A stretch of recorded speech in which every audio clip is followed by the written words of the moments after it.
खाली पर्स भर्ने 7वटा तरिका। बेबिलोन धेरै नै समृद्ध सहर थियो। आजसम्म धेरै युगहरू बितिसक्दा पनि बेबिलोन सबैभन्दा समृद्ध सहरका रूपमा चर्चित छ। त्यो सहरमा प्रशस्त धन सम्पत्ति भरिरहेको हुन्थ्यो। बेबिलोन पहिल्यैदेखि धनी बने थिएन। त्यहाँका नागरिकहरू बुद्धिमान भएकाले बेबिलोन धनी बनेको थियो। उनीहरूले धनी बन्ने तरिकाहरू सिकेका थिए। बेबिलोनका राजा सार्गनले आफ्ना शत्रुहरूलाई पराजित गरेर बेबिलोन फर्किएपछि एउटा गम्भीर समस्याको सामना गर्नु पर्यो। उनका प्रधानमन्त्रीले उनीसँग भने, महाराजले सिँचाइका लागि ठुल्ठुला नहर र पूजापाठका लागि अग्ला अग्ला मन्दिरहरू बनाउनु भयो, जसका कारण जनता धेरै वर्षसम्म समृद्ध रहे। अब यो काम पुरा भइसकेको छ, त्यसैले धेरै जस्ता नागरिकले आफ्नो जीवनयापन राम्रोसँग गर्न सकिरहेका छैनन्। मजदुरहरू बेरोजगार छन्, व्यापारी कहाँ ग्राहक घटेका छन्, किसानहरूको बाली बिक्री भइरहेको छैन, मानिसहरूसँग सामान किन्नका लागि पर्याप्त धन छैन। राजाले सोधे, हामीले नहर र मन्दिरहरू बनाउन धेरै पैसा खर्च गरेका थियौँ, आखिर त्यत्रो धन गयो कहाँ? प्रधानमन्त्रीले भने, महाराज, ती सबै पैसा हाम्रा सहरका थोरै धनी मानिसहरूसँग गएको छ। सबै धन हाम्रा अधिकांश नागरिकको हातबाट चिप्लिएर गयो। जसरी बाख्राको दुध दुहिने बेलामा उछिट्टिएर बाहिर पोखिन्छ, अब धनको नदी बग्न बन्द भइसक्यो। त्यसैले धेरै जस्ता मानिसहरूको आम्दानी हुने बाटो पनि सकिएको छ। राजाले केही समयसम्म सोचिरहे र सोधे, यति धेरै धन मुठ्ठीभरका मानिसहरूसँग कसरी गयो? मन्त्रीले जवाब दिए, उनीहरू धन जम्मा गर्ने तरिका जान्दथे। हामी सफल मानिसहरूको निन्दा गर्न सक्दैनौँ, किनभने उनीहरूलाई सफल हुने तरिका थाहा छ। यसबाहेक उनीहरूले वैध रूपमा कमाएको धन उनीहरूसँगबाट लिएर गरिबहरूलाई बाँड्नु पनि उचित हुँदैन।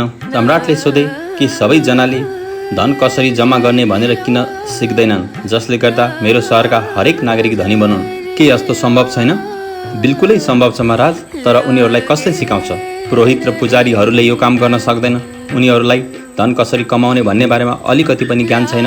राजाले सोधे, प्रधानमन्त्री, धनी बन्ने तरिकाहरूको ज्ञान हाम्रो सहरमा सबैभन्दा धेरै कसलाई छ? तपाईँको प्रश्नमा नै उत्तर लुकेको छ महाराज। बेबिलोनमा सबैभन्दा धेरै धन कोसँग छ? मेरा योग्य प्रधानमन्त्री, तिमीले राम्रो कुरा गर्यौ। अर्काद भन्दा बाहेक अरू को हुन सक्ला र? ऊ बेबिलोनको सबैभन्दा धनी मानिस हो। उसलाई भोलि मसँग भेट गराऊ। भोलिपल्ट राजाको आदेश अनुसार अर्काद राजासामु उपस्थित भयो। 70 वर्ष पुगिसके पनि ऊ चुस्त र फुर्तिलो देखिन्थ्यो। राजाले भने, अर्काद, के तिमी बेबिलोनको सबैभन्दा धनी भएको कुरा साँचो हो? मानिसहरू यस्तै भन्छन् महाराज, कसैले पनि यस कुराको विरोध गर्दैनन्। तिमी यति धेरै धनी कसरी बन्यौ? सबै मानिसहरूका लागि उपलब्ध अवसरको फाइदा लिएर। तिमीसँग सुरुमा त केही पनि थिएन। धन कमाउने प्रबल इच्छा मात्र थियो महाराज, यसबाहेक मसँग अरू केही पनि थिएन। राजाले अगाडि भने, अर्काद, हाम्रो सहरको स्थिति एकदमै गम्भीर छ। थोरै मानिसहरू मात्रै धन कमाउने तरिका जान्दछन्। धनमाथि उनीहरूकै एकाधिकार भएको छ। हाम्रा अधिकांश नागरिकलाई आफ्नो आम्दानी बचाएर कसरी धनी बन्ने भन्ने तरिका थाहा छैन। बेबिलोन संसारकै सबैभन्दा धनी सहर बनोस् भन्ने म चाहन्छु। यसका लागि धेरै नागरिक धनी बन्नु पर्छ। हामीले सबै नागरिकलाई धनी कसरी बन्ने भन्ने तरिकाहरू सिकाउनु पर्छ। मलाई बताऊ अर्काद, के धनी बन्ने कुनै रहस्य या फर्मुला छ? के यसलाई सिकाउन सकिन्छ? महामहिम, यी तरिकाहरू जान्ने मानिसले अरूलाई पनि सिकाउन सक्छ। राजाका आँखा एकाएक चम्के। अर्काद, तिमीले मैले सुन्न चाहेकै जस्तो वाक्य बोल्यौ। के तिमी यस महान कामका लागि सहयोग गर्न तयार छौ? के तिमी केही मानिसलाई यसबारेमा सिकाउन सक्छौ? उनीहरूले पछि अरूलाई पनि सिकाउनेछन्। तिमीले हाम्रो सहरका हरेक नागरिकले धनी बन्ने तरिका नजान्ने बेलासम्म सहयोग गर्नुपर्छ। अर्कादले टाउको निहुराउँदै भन्यो, म तपाईँको विनम्र सेवक हुँ। तपाईँको आदेश पालना गर्नेछु। मसँग भएको ज्ञान म मेरा साथी नागरिक र सम्राटको सन्तुष्टिका लागि खुसी साथ बाँड्नेछु। यदि मन्त्रीज्यूले मेरो कक्षाका लागि 100 जना जति मानिसहरूको प्रबन्ध गरिदिनु भयो भने म उनीहरूलाई खाली गोजी भर्ने 7वटा तरिका सिकाउनेछु। कुनै समयमा मेरो गोजी बेबिलोनको सबैभन्दा खाली थियो। मैले यिनै 7वटा तरिका प्रयोग गरेर मेरो गोजी भरेको थिएँ। 15 दिनपछि राजाको आदेश अनुसार 100 जना मानिस शिक्षण मन्दिरको ठुलो हलमा उपस्थित भए। उनीहरू अर्धवृत्त आकारमा बसे। अर्काद एउटा थोरै अग्लो ठाउँमा बस्यो। उसको नजिकै पवित्र दियो बलिरहेको थियो। दियोबाट एक प्रकारको मिठो बास्ना आइरहेको थियो। अर्काद उठेपछि एकजना विद्यार्थीले सँगैको साथीलाई हातले दबाब दिँदै भन्यो, हेर, ऊ बेबिलोनको सबैभन्दा धनी मान्छे, तर ऊ पनि हामी जस्तै मानिस हो। अर्कादले बोल्न सुरु गर्यो, हाम्रा महान सम्राटको आज्ञाकारी सेवकका रूपमा म तपाईँहरूको सामान्य उपस्थित छु। कुनै समय म पनि धनको प्रबल इच्छा राख्ने एक गरिब युवक थिएँ। मैले आफ्नो ज्ञानका कारण धेरै सम्पत्ति कमाइसकेको छु। मैले यो ज्ञान तपाईँहरू समक्ष बाँडो भन्ने महाराज चाहनुहुन्छ, जसले गर्दा तपाईँहरू पनि धनी बन्न सक्नुहोस्। मेरो जीवन यात्रा एकदमै गरिबीमा सुरु भएको थियो। मसँग त्यस्तो कुनै पनि आम्दानी हुने बाटो थिएन जुन तपाईहरू या बेबिलोनवासीहरूसँग नभएको होस्। त्यसबेला मसँग एउटा पुरानो पर्स थियो। उक्त पर्स सधैँ खाली हुन्थ्यो। यस कुराले मलाई एकदमै चिन्तित बनाउँथ्यो।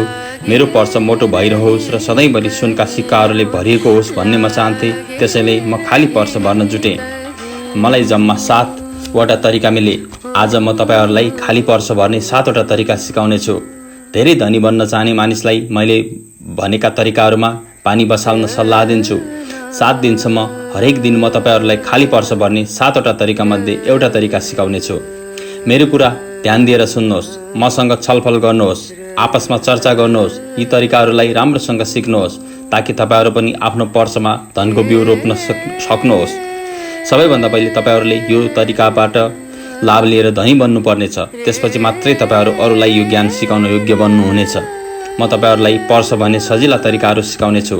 यो सम्पत्तिको मन्दिरसम्म पुग्ने पहिलो खुट्किलो हो। कुनै पनि मानिसले बाँकी खुट्किलाहरू उसले दृढतापूर्वक पहिलो खुट्किलोमा पहिलो पाइला नराखेसम्म चढ्न सक्दैन।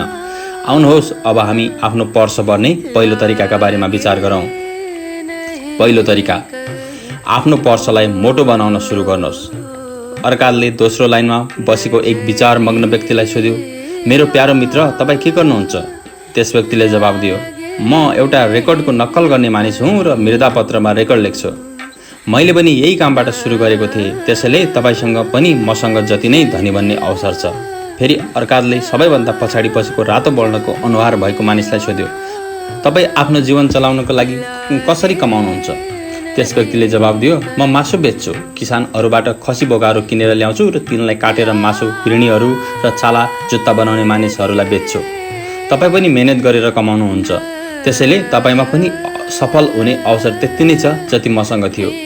यसरी अर्काले सबैसँग के काम गरेर आफ्नो जीवन निर्वाह गर्छन् भनेर सोध्यो। सबैसँग प्रश्न सोधिसकेपछि उसले भन्यो, मेरा विद्यार्थीहरू, तपाईँहरूले धेरै काम र श्रमहरू छन् जसबाट तपाईँहरूले धन कमाउन सक्नुहुन्छ भन्ने कुरा बुझ्नुभयो। काम गर्ने मानिसले आफ्नो मेहनतले धनरूपी रुखलाई आफ्नो पर्सतिर मोड्न सक्छ। त्यसकारण तपाईँहरूको पर्समा तपाईँहरूको योग्यता अनुसार सानो या ठुलो धारा बगिरहन्छ। के मैले भनेको कुरा साँचो होइन? सबैले एकै स्वरमा भने हो।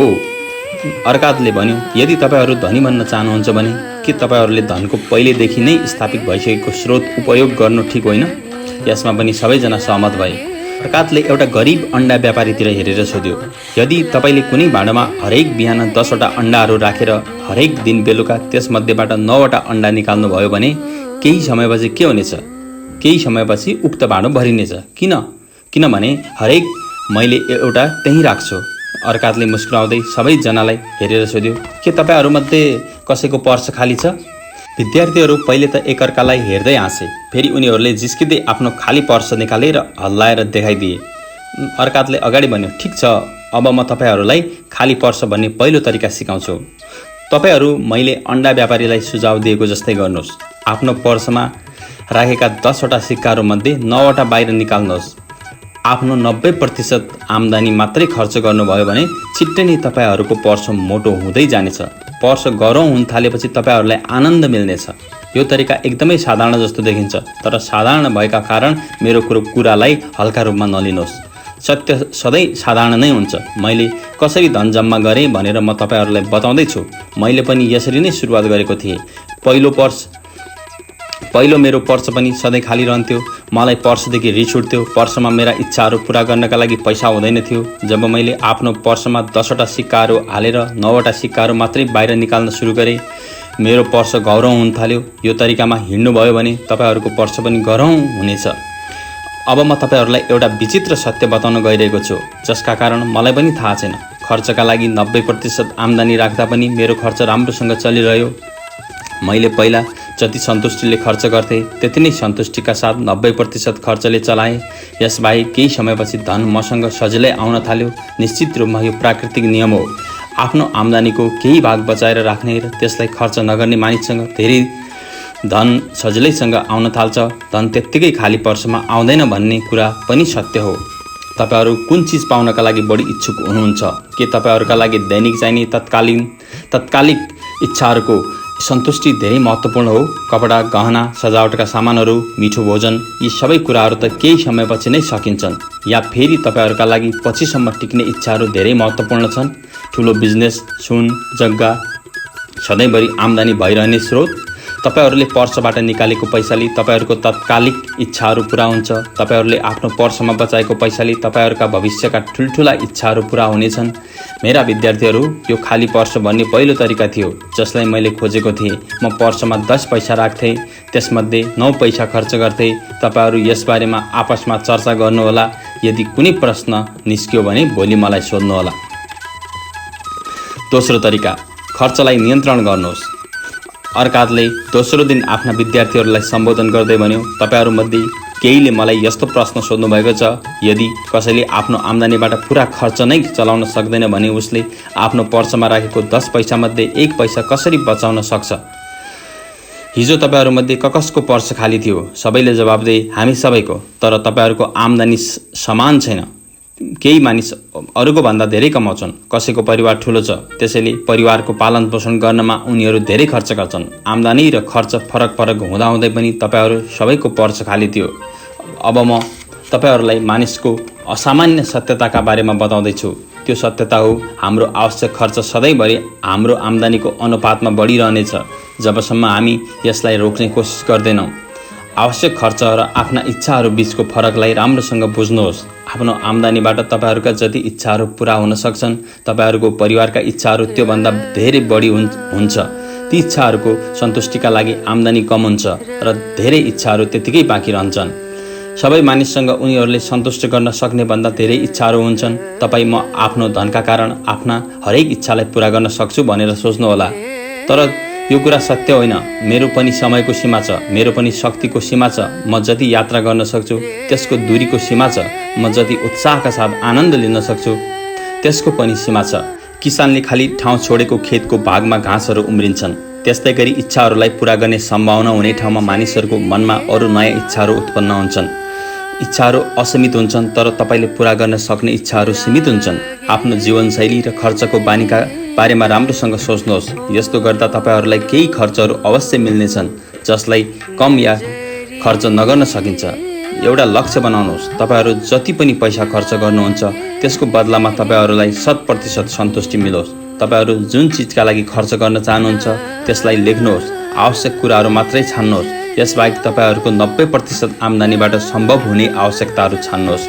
बाँकी सबै कुराहरूलाई हटाइदिनुहोस् र तिनलाई आफ्ना असीमित इच्छाहरूको एउटा भाग मान्नुहोस्। यसका लागि पश्चाताप नगर्नुहोस्। फेरि आफ्नो खर्चको बजेट बनाउनुहोस्। त्यो 10औं भागलाई अलिकति पनि नचलाउनुहोस्। त्यसले तपाईँको पर्सलाई मोटो बनाइरहेको हुन्छ। बचत गर्ने बानीलाई आफ्नो प्रबल इच्छा बनाउनुहोस्। आफ्नो बजेटमा मेहनत गर्दै रहनुहोस् र यसमा फेरबदल गर्दै रहनुहोस्। आफ्नो पर्स मोटो बनाइराख्नका लागि बजेटलाई पहिलो सल्लाहकार बनाउनुहोस्। यत्तिकैमा एउटा रातो कपडा लगाएको विद्यार्थीले उठेर सोध्यो, म एक स्वतन्त्र व्यक्ति हुँ, म पनि जीवनमा राम्रा चिजहरूको आनन्द लिनुपर्छ भन्ने मान्छु। त्यसैले म बजेटको नोकर बन्ने कुराको विरोध गर्छु। बजेटको नोकर बन्ने कुराले म कति खर्च गर्न सक्छु र कुन चिजका लागि खर्च गर्न सक्छु भन्ने कुरा तय गर्छ। मलाई यसबाट मेरो जिन्दगीको आनन्द कम हुनेछ र म बोझ उठाउने खच्चर जस्तै बन्नेछु भन्ने लाग्छ। अर्काले जवाब दियो, मेरो साथी, तपाईँको बजेट कसले बनाउने गर्छ? म आफैले। मान्नुहोस्, कुनै खच्चरले आफ्नो बोझको बजेट बनायो भने उसले यसमा के सामेल गर्ला? रत्न, सुन र चाँदीहरूको भारी सामेल गर्ला? बिल्कुलै गर्दैन। यस्ता मूल्यवान सामानहरूलाई सामेल गर्दैन। यसको सट्टा उसले त्यस बोझमा घाँस, अन्य खानेकुराहरू र मरुभूमिका लागि पानीको भाँडो राख्नेछ। बजेटको उद्देश्य तपाईँको पर्स मोटो बनाउनु हो। बजेटले तपाईँको आवश्यकताहरूलाई पुरा गर्न मद्दत गर्छ। आवश्यकताहरू बाहेक यसले तपाईँका केही इच्छाहरू पुरा गर्न पनि मद्दत गर्छ। बजेटद्वारा तपाईँ आफ्ना साधारण इच्छाहरूबाट आफ्ना सबैभन्दा प्रबल इच्छाहरूको रक्षा गर्नुहुन्छ। तपाईँको बजेटले अँध्यारो गुफामा चम्किएको मसाल जस्तै गरेर तपाईँको पर्समा कहाँ प्वाल परेको छ भन्ने कुरा देखाउँछ। यसले तपाईँको प्वाललाई थुन्नमा मद्दत गर्छ। बजेटले तपाईँको खर्चलाई नियन्त्रण गर्छ। तपाईँले निश्चित र सन्तुष्टदायक उद्देश्यहरूका लागि मात्र खर्च गर्न थाल्नुहुनेछ। खाली पर्स भर्ने दोस्रो तरिका हो आफ्नो खर्चको बजेट बनाउनु। यसरी बजेट बनाउँदा तपाईँसँग आफ्ना आवश्यकताहरूलाई पुरा गर्नका लागि पैसा बाँकी रहोस् र 90% आम्दानीमै आफ्ना बाँकी महत्त्वपूर्ण इच्छाहरूको आनन्द लिन सकियोस् र त्यसलाई सन्तुष्ट गर्न सकियोस्।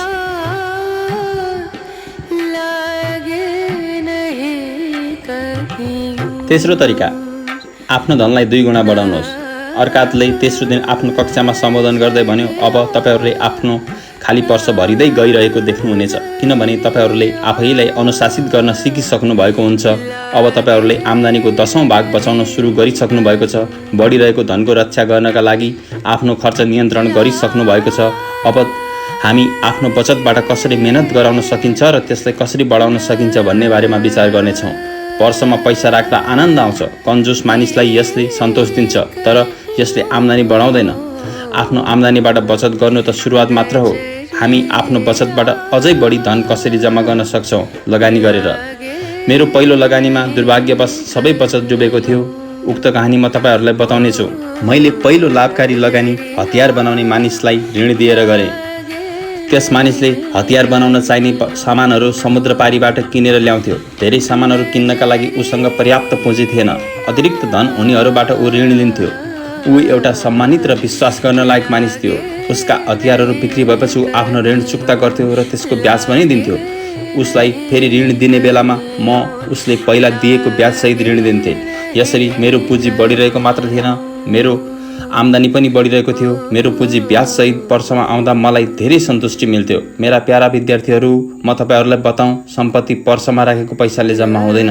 सम्पत्ति त लगानीबाट प्राप्त आम्दानीबाट हुन्छ। सम्पत्तिको अर्थ त लगातार पर्समा बगेर आउने धारा हो। हरेक मानिसको चाहना पनि यही हुन्छ। तपाईँहरूमध्ये सबैको चाहना पनि पर्समा सधैँभरि आम्दानी भइरहोस् भन्ने हो। चाहे तपाईँ त्यसलाई मेहनत गरेर ल्याउनुहोस् या सापट गरेर ल्याउनुहोस्, दुवै चाहना एउटै हो। मेरो आम्दानी धेरै बढी छ, यति धेरै कि मलाई सबैभन्दा धनी मानिस भनिन्छ। हतियार बनाउने मानिसलाई मैले दिएको ऋण लाभकारी लगानीको पहिलो प्रशिक्षण थियो।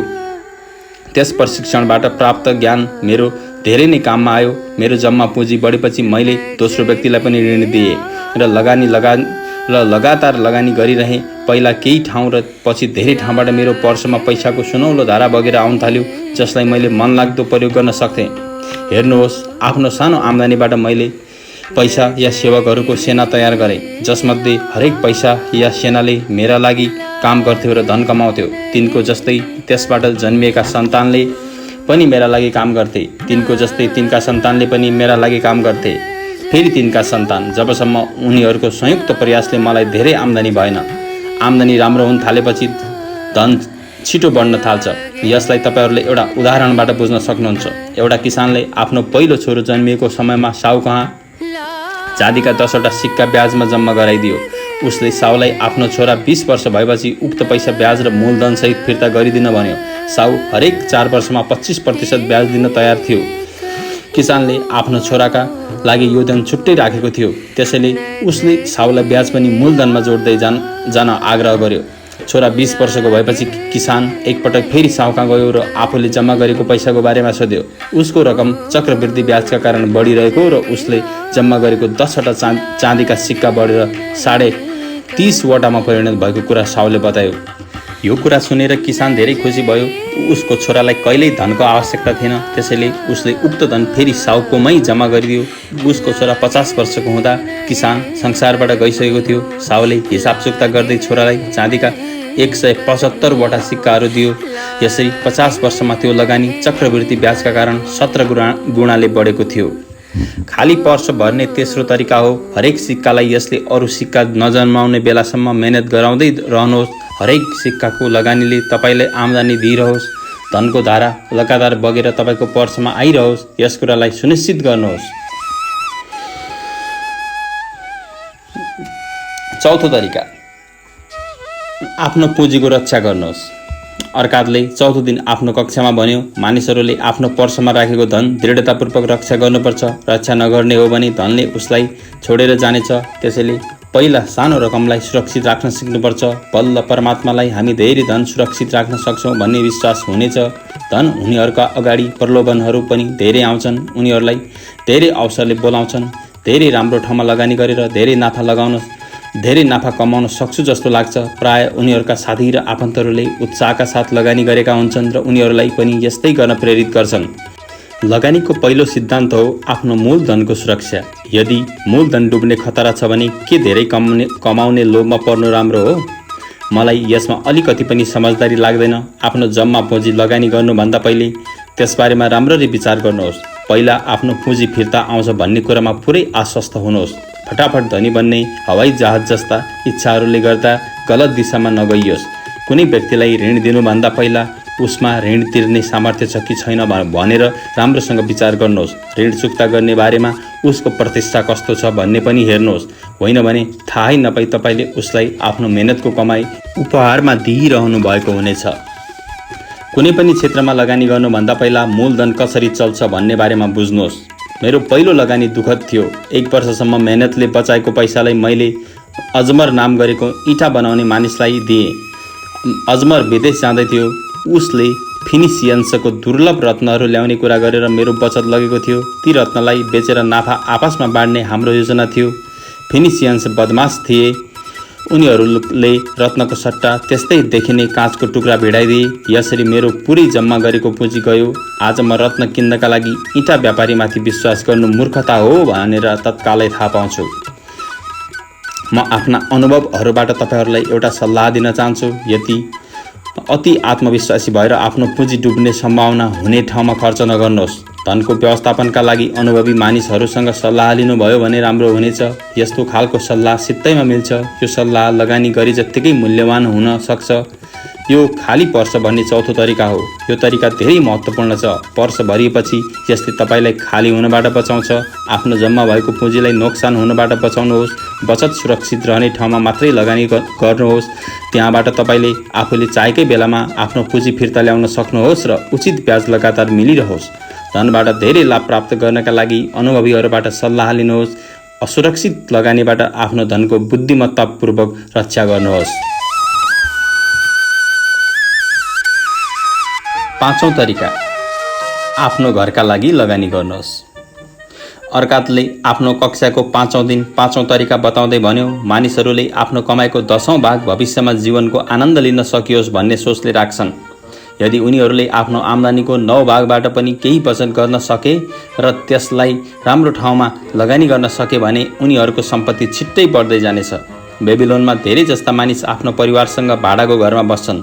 त्यसैले उनीहरूको वरिपरिको वातावरण नराम्रो हुन सक्छ। उनीहरू घर भाडाका रूपमा घरबेटीलाई धेरै पैसा दिन्छन्।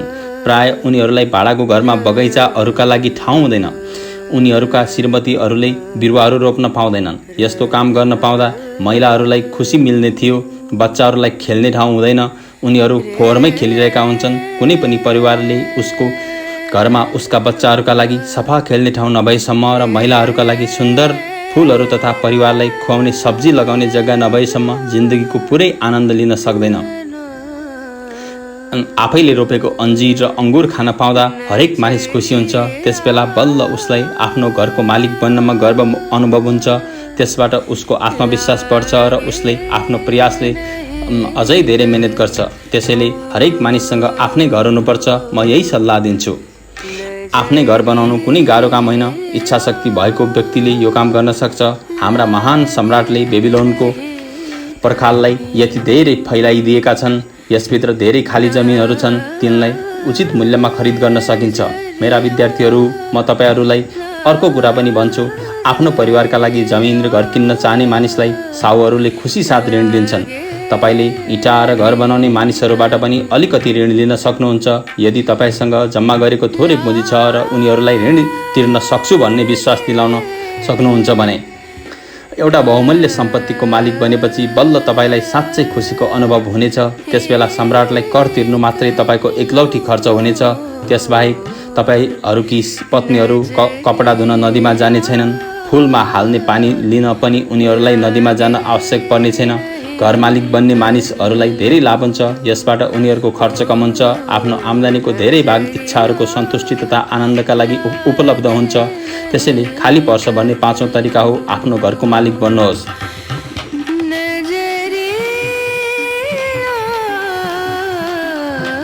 6औं तरिका, भावी आम्दानी सुनिश्चित गर्नुहोस्। अर्कातले आफ्नो कक्षाको 6औं दिन सम्बोधन गर्दै भन्यो, हरेक मानिसको जीवन बाल्यकालबाट बुढो हुँदै जान्छ। यो जिन्दगीको बाटो हो र यसमा सबैले हिँड्नै पर्छ। भगवानले आफूसँग नबोलाएसम्म हिँडिरहनुपर्छ। त्यसैले म तपाईहरूलाई मानिसहरूले आफ्नो भविष्य या बुढो भएपछिका लागि उचित आम्दानीको व्यवस्था गर्नुपर्छ भन्ने सल्लाह दिन चाहन्छु। यसबाहेक यदि आफू यो संसारमा भइएन भने पनि आफ्ना परिवारलाई सारा र आराम मिलिरहोस् भन्ने व्यवस्था पनि गर्नुपर्छ। आजको 6औं तरिकाले बुढो उमेरमा पनि तपाईँको वर्ष कसरी भरिरहन सक्छ भन्ने कुरा सिकाउनेछ। धनका नियमहरूको ज्ञानबाट धन जम्मा गर्नेहरूले आफ्नो भविष्यका बारेमा विचार पुर्याउनु पर्ने हुन्छ। उसले कुनै लगानीको योजना बनाउनुपर्छ, कुनै जुन कयौं वर्षसम्म सुरक्षित रूपमा बढिरहोस्, आवश्यक परेका बेलामा काम आओस्। मानिसले धेरै तरिकाहरूबाट आफ्नो भविष्यका लागि धन सुरक्षित राख्न सक्छ। उसले आफ्नो धनलाई कुनै पनि गुप्त ठाउँमा जमिनमा गाड्न सक्छ र जति नै चतुर्याइले लुकाइएको धन भए पनि अन्त्यमा त्यसलाई चोरले लुटेर लानेछ। त्यसैले म यस्तो योजनाको सल्लाह दिन्न। भविष्यका लागि धन सुरक्षित राख्ने उद्देश्यले मानिसले घर या जग्गा किन्न सक्छ। यदि घर या जग्गा राम्रो ठाउँमा हेरेर किन्ने हो भने र भविष्यमा यसको उपयोगिता तथा मूल्य वृद्धि भयो भने त्यो एकदमै लाभकारी हुनेछ। भविष्यमा आफ्नो सम्पत्ति बेचेर लक्ष्य पूरा गर्न सकिनेछ। यसबाहेक मानिसहरूले नियमित रूपमा साहुकोमा थोरै थोरै गर्दै पैसा जम्मा गरेर पनि आफ्नो धन बढाउन सक्नेछन्। यदि साहुद्वारा दिइएको ब्याज पनि मूलधनमा जोडिदिने हो भने त धन अझै धेरै बढ्नेछ। म अन्सान नाम गरेको एकजना जुत्ता सिलाउने मानिसलाई चिन्छु। केही समय पहिला उसले मसँग 8 वर्षदेखि हरेक हप्ता उसले साहु कहाँ चाँदीका 2वटा सिक्का जम्मा गरिरहेको कुरा बताएको थियो।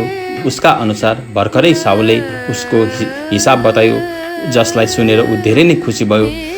उसले थोरै थोरै गरेर जम्मा गरेको सिक्का हरेक 4 वर्षमा 25% साधारण ब्याजका कारण बढेर अब चाँदीको 1040वटा सिक्कामा बदलिसकेको छ। मैले खुसी भएर उसलाई बचत गर्न प्रोत्साहित गरेँ। आफ्नो अङ्क ज्ञानबाट मैले उसलाई यदि उसले 12 वर्षसम्म हरेक हप्ता चाँदीका 2वटा सिक्का जम्मा गरिरह्यो भने साहुले उसलाई 4000वटा चाँदीका सिक्का दिने र यसले उसको पुरै जिन्दगीको पर्याप्त खर्च चल्ने कुरा बताएँ। नियमित रूपमा जम्मा गरेको थोरै पैसाले पनि यति धेरै फाइदा दिन्छ। कुनै व्यक्तिको व्यवसाय या लगानी जति नै समृद्ध भए पनि उसले आफ्नो भविष्य र परिवारको रक्षाका लागि पर्याप्त धनको व्यवस्था गर्नुपर्छ। मलाई यसबारेमा अझै धेरै कुराहरू भन्ने इच्छा लागिरहेको छ। कुनै दिन समझदार मानिसले आफ्नो मृत्यु विरुद्ध परिवारलाई सुरक्षित राख्ने योजना बनाउनेछ भन्ने मेरो विश्वास छ। यस योजनामा धेरै मानिसहरूले थोरै थोरै पैसा जम्मा गर्नेछन् र जम्मा भएको रकम मृत परिवारको सदस्यलाई दिइनेछ। म पनि यस्तै होस् भन्ने चाहन्छु र यस्तै गर्ने सल्लाह दिन्छु। आजै भने यस्तो सम्भव छैन। यो काम कुनै मानिस र पार्टनरसिपको जिन्दगीसम्म मात्रै सीमित छैन। यस्तो खालको योजना सम्राटको सिंहासन जस्तै स्थिर हुनुपर्छ। कुनै दिन यस्तो खालको योजना बन्नेछ र धेरै मानिसहरूका लागि यो वरदान प्रमाणित हुनेछ भन्ने मलाई लाग्छ।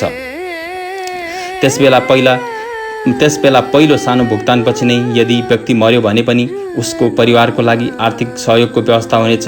अहिलेलाई यस्तो खालको योजना छैन र हाम्रो जीवनकालमा हुने पनि छैन। त्यसैले हामीले आफ्नो संसाधनबाट लाभ उठाएर आफ्नो लक्ष्य प्राप्त गर्न दोस्रो तरिका खोज्नुपर्छ। त्यसैले म सबै मानिसहरूलाई सुझाव दिन्छु, उनीहरूले राम्रोसँग विचार गरेर समझदारीपूर्ण तरिकाले आफ्नो भविष्यका लागि धन व्यवस्था गरून्। मलाई थाहा छ कुनै मानिसले कमाउन सकेन या मरेर गयो भने खाली पर्छ धेरै दुःखको कारण बन्नेछ। अब भन्न सकिन्छ खाली पर्छ भन्ने 6औं तरिका आफ्नो बुढ्यौली र परिवारको रक्षाका लागि पहिले नै व्यवस्था गर्नु हो।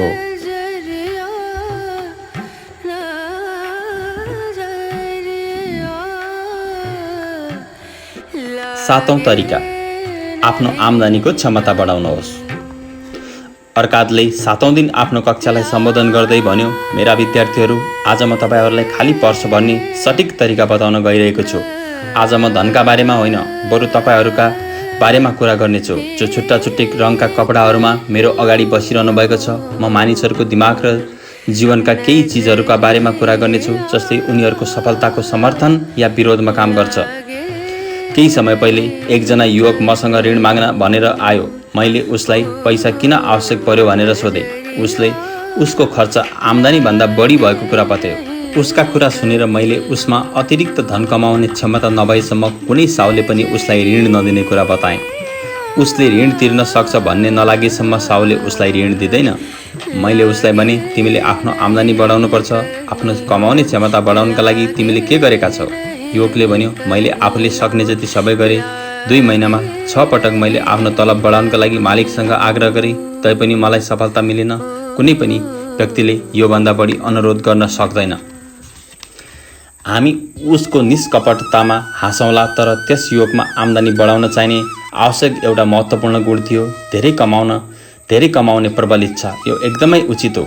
उपलब्धिभन्दा पहिला इच्छा हुनुपर्छ। तपाईँहरूका इच्छाहरू प्रबल र निश्चित हुनुपर्छ। सामान्य इच्छाहरू एउटा कमजोर चाहना मात्र हुन्छ। यदि कुनै मानिसमा धनी बन्ने इच्छा मात्र छ भने त्यसबाट केही पनि फाइदा हुने छैन। तर कुनै मानिससँग 5 वटा स्वर्ण मुद्राहरू कमाउने इच्छा छ भने उसको इच्छा निश्चित छ र उसले त्यसलाई पुरा गर्न सक्नेछ। उसले त्यसलाई प्राप्त गर्नका लागि लक्ष्य शक्तिको प्रयोग गर्नेछ र सफल हुनेछ। अर्को पटक 10 वटा सुनका सिक्का कमाउनका लागि उसले त्यही तरिकाले प्रयोग गर्न सक्छ। फेरि 20 वटा सिक्काका लागि र पछि 1000 वटा सिक्काका लागि उसले यिनै तरिकाहरू प्रयोग गर्न सक्छ। हेर्दा हेर्दै ऊ धनी बन्नेछ। आफ्नो एउटा सानो इच्छा पूरा गर्न सिकेर उसले ठुलो इच्छा पूरा गर्ने प्रशिक्षण लिइसकेको हुन्छ। यही प्रक्रियाबाट सम्पत्ति प्राप्त गर्न सकिन्छ। पहिला थोरै धन, फेरि धेरै धन।